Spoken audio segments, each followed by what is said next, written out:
Hello students, topic है हमारा chapter 2 polynomials और ये है उसका लेक्चर नंबर 2। अगर आपने अभी तक प्रीवियस लेक्चर 1 नहीं देखा है तो कोई बात नहीं, पूरा लेक्चर आपको समझ में आएगा। और प्रीवियस लेक्चर देखने के लिए आपको आई बटन में लिंक मिल जाएगी और वीडियो के एंड में पूरी प्लेलिस्ट। तो चलिए स्टार्ट करते हैं आज के टॉपिक से। तो जो टॉपिक की शुरुआत करते हैं हम डिग्री ऑफ अ पॉलिनोमियल से।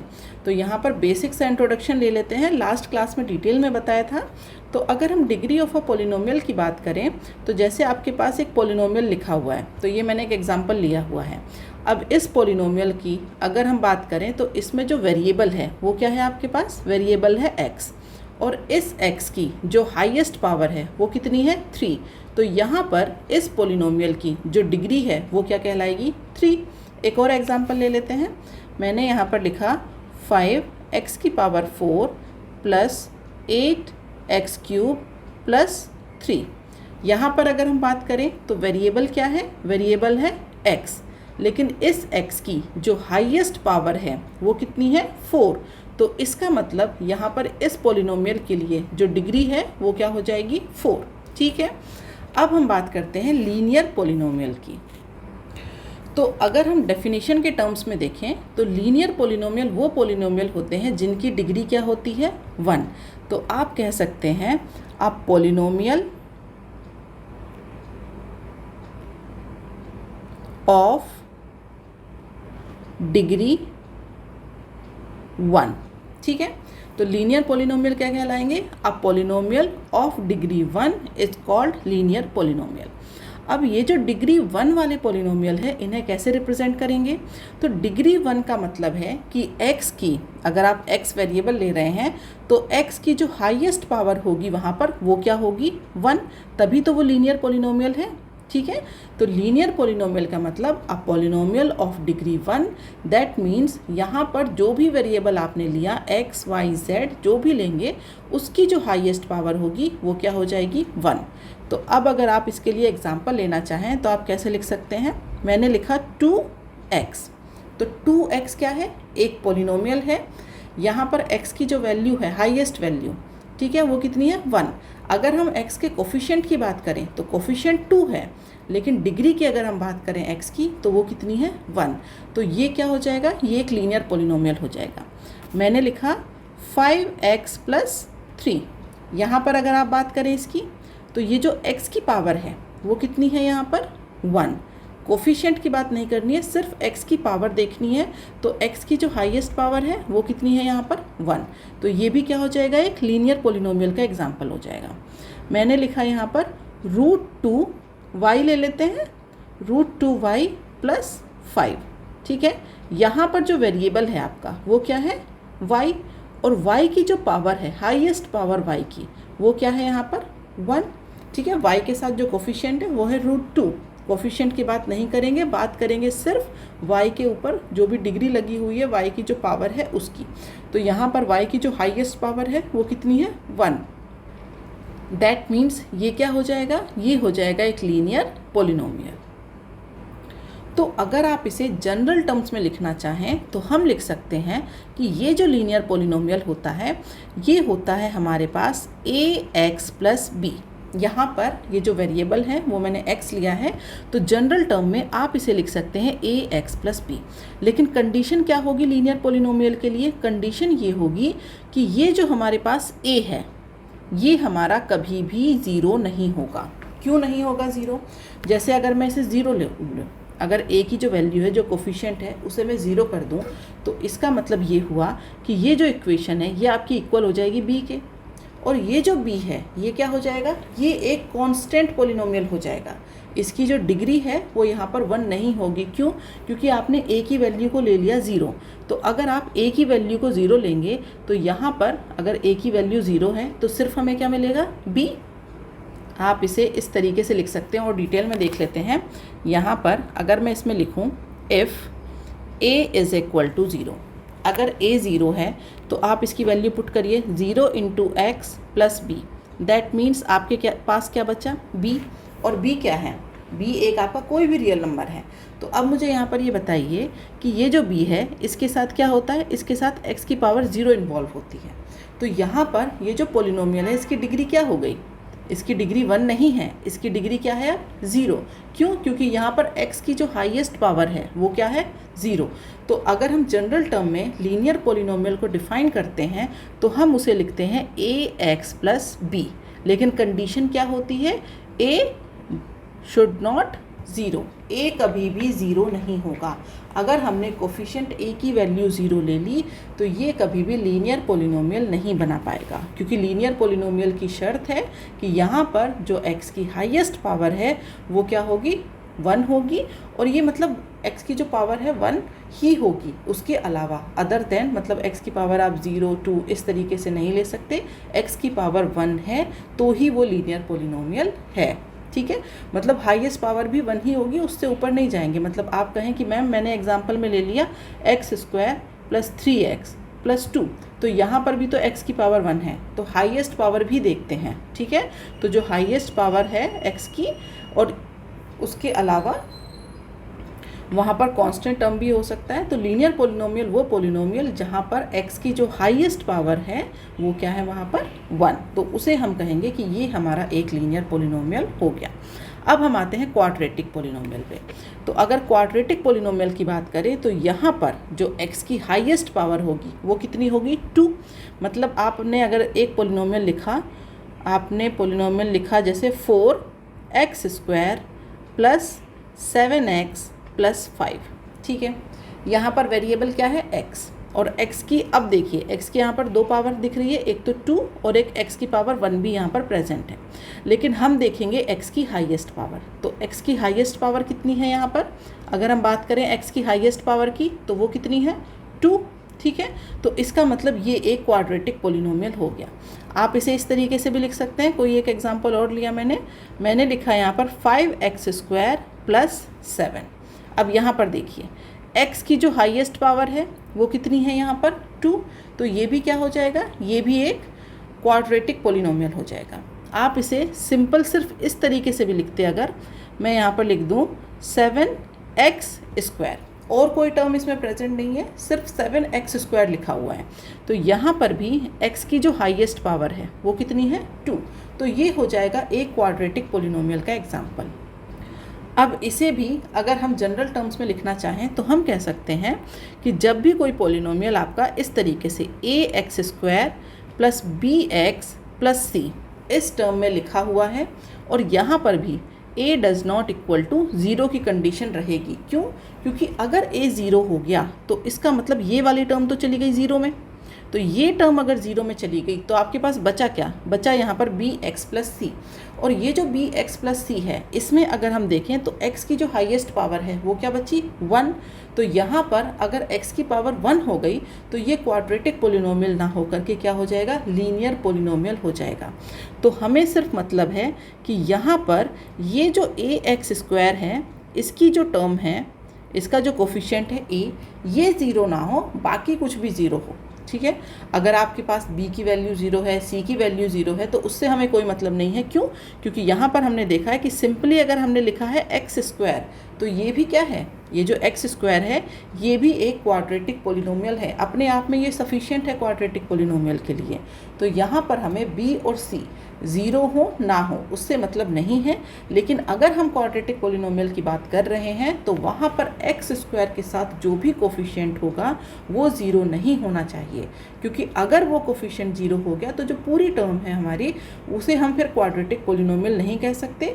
वो हमारा या तो वो कांस्टेंट पोलिनोमियल हो सकता है या फिर वो हमारा लीनियर पोलिनोमियल हो सकता है, बट वो क्वाड्रेटिक नहीं होगा अगर a यहाँ पर 0 हो गया। ठीक है, तो ये चीज़ क्लियर होगी। क्वाड्रेटिक पोलिनोमियल वो जहाँ पर x की पावर कितनी होगी, हाईएस्ट पावर x की कितनी होगी 2, उसे हम कहेंगे क्वाड्रेटिक पोलिनोमियल। ओके, अब हम आते हैं क्यूबिक पोलिनोमियल पर। अब क्यूबिक पोलिनोमियल में क्या हो जाएगा, जो x है उसकी जो हाईएस्ट पावर है वो कितनी हो जाएगी 3। एग्जाम्पल के लिए लिखा मैंने 7x³ plus 5x² plus 3x plus 7। ठीक है, अब इस पोलिनोमियल में अगर हम बात करते हैं x की हाईएस्ट पावर की तो वो कितनी है 3। यहाँ पर x की हाईएस्ट पावर है 3, तो ये हो जाएगा हमारे पास क्यूबिक पोलिनोमियल। ठीक है। हाईएस्ट पावर की बात हो रही है x की, वो कितना है 3। यहाँ पर ये x की वैल्यू नहीं निकाल रही हूँ मैं, हाईएस्ट पावर लिख रही हूँ मैं, इसीलिए मैंने x इक्वल टू 3 लिखा है, x की हाईएस्ट पावर 3। अब इसी पोलिनोमियल को आप ऐसे भी लिख सकते हैं कि अगर मैंने लिखा सिर्फ 7x³ या फिर सिर्फ x³ भी लिख दिया तो ये क्या हो जाएगा, ये क्यूबिक पोलिनोमियल। क्यों? क्योंकि हम यहाँ पर देख रहे हैं वेरिएबल, तो यहाँ पर जो वेरिएबल है वो वेरिएबल क्या है x, और x की हाईएस्ट पावर कितनी है 3। यहाँ पर भी वेरिएबल क्या है x और उसकी हाईएस्ट पावर कितनी है 3। आप इसे ऐसे भी लिख सकते हैं, मैंने यहाँ पर लिखा x³ + 2, और कोई टर्म यहाँ पर हो ना हो उससे हमें मतलब नहीं है, हमें तो ये देखना है कि जो वेरिएबल है उसकी जो हाईएस्ट पावर है वो 3 है या नहीं। तो x³ + 2 ये लिखा हुआ है, तो ये भी क्या है, एक क्यूबिक पोलिनोमियल।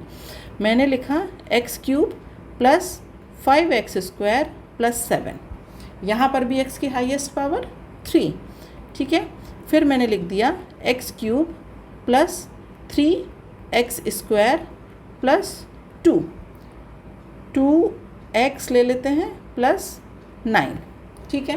पूरा पॉलिनोमियल लिखा हुआ है, सारी टर्म्स हैं, लेकिन हम क्या देखेंगे, हम देखेंगे हाईएस्ट पावर, और वो कितनी है x की पावर 3। दैट मीन्स ये भी क्या हो गया, एक क्यूबिक पॉलिनोमियल। अब अगर हम यहाँ पर भी जनरल टर्म की बात करें तो हम इसे कैसे लिख सकते हैं, हम इसे लिख सकते हैं ax³ + bx² + cx + d।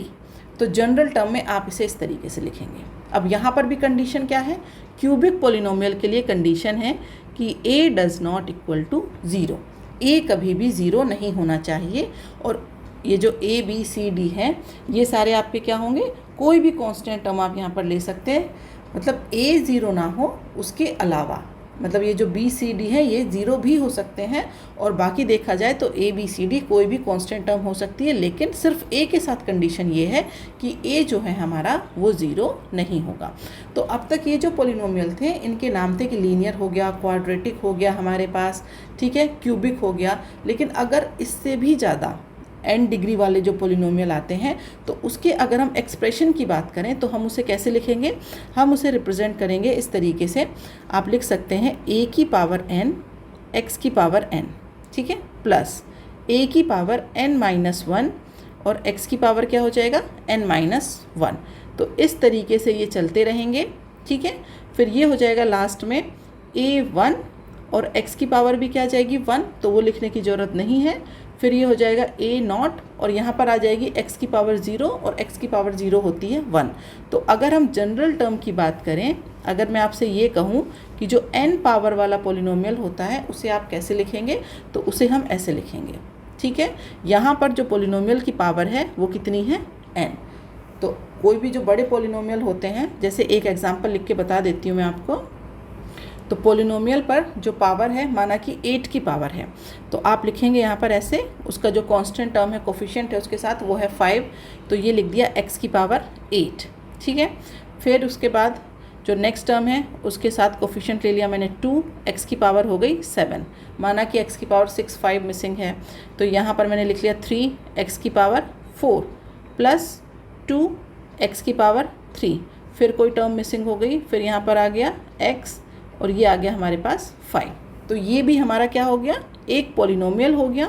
लेकिन ये जो पोलिनोमियल है इसमें जो x की पावर है, जो हाईएस्ट पावर है यहाँ पर x की, वो कितनी है 8। तो इसका जो ऑर्डर है वो कहलाएगा कि ये 8, जो हाईएस्ट पावर है इसकी 8, ये वाला पोलिनोमियल है।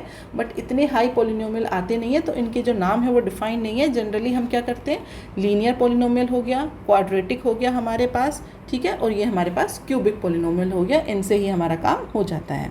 ओके, तो अब हम आ जाते हैं आज के जो हमारा न्यूमेरिकल है उस पर, find the degree of each of the polynomials given below, ठीक है।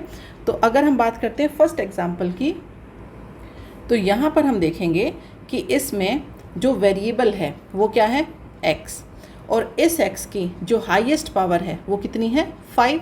तो यहाँ पर ये जो डिग्री है इसकी, आप इसे ऐसे x इक्वल टू 5 नहीं लिखेंगे, यहाँ पर आप लिखेंगे सिंपली डिग्री, ठीक है, इज इक्वल टू 5। इस तरीके से रिप्रेजेंट करेंगे, x इक्वल टू 5 नहीं लिखेंगे। ओके, वो मैं वहाँ पर आपको बता दी थी कि वेरिएबल x है और उसकी जो हाईएस्ट पावर है वो 5 है, बट आप इसे रिप्रेजेंट करेंगे इस तरीके से, डिग्री इक्वल टू 5। यहाँ पर अगर हम सेकंड की बात करें तो यहाँ पर जो वेरिएबल है वो क्या है, y है, लेकिन अगर हम उसकी डिग्री की बात करें तो यहाँ पर y की जो हाईएस्ट पावर है वो हम देखेंगे तो वो कितनी है, 8।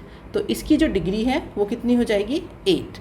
अब हम बात करते हैं यहाँ पर जो थर्ड एग्जांपल है उसकी। यहाँ पर लिखा हुआ है सिंपली एक कांस्टेंट लिखा हुआ है 2। तो अगर हम देखें तो इस कांस्टेंट को आप कैसे लिख सकते हैं, 2 इंटू एक्स की पावर 0। तो इसका मतलब ये जो वेरिएबल हमने लिया वो लिया मैंने यहाँ पर x, लेकिन उस x की पावर क्या लेनी पड़ी हमें, 0। तो यहाँ पर आप लिख सकते हैं कि इसकी जो डिग्री होती है वो कितनी हो जाएगी, 0। क्यों होगी डिग्री 0?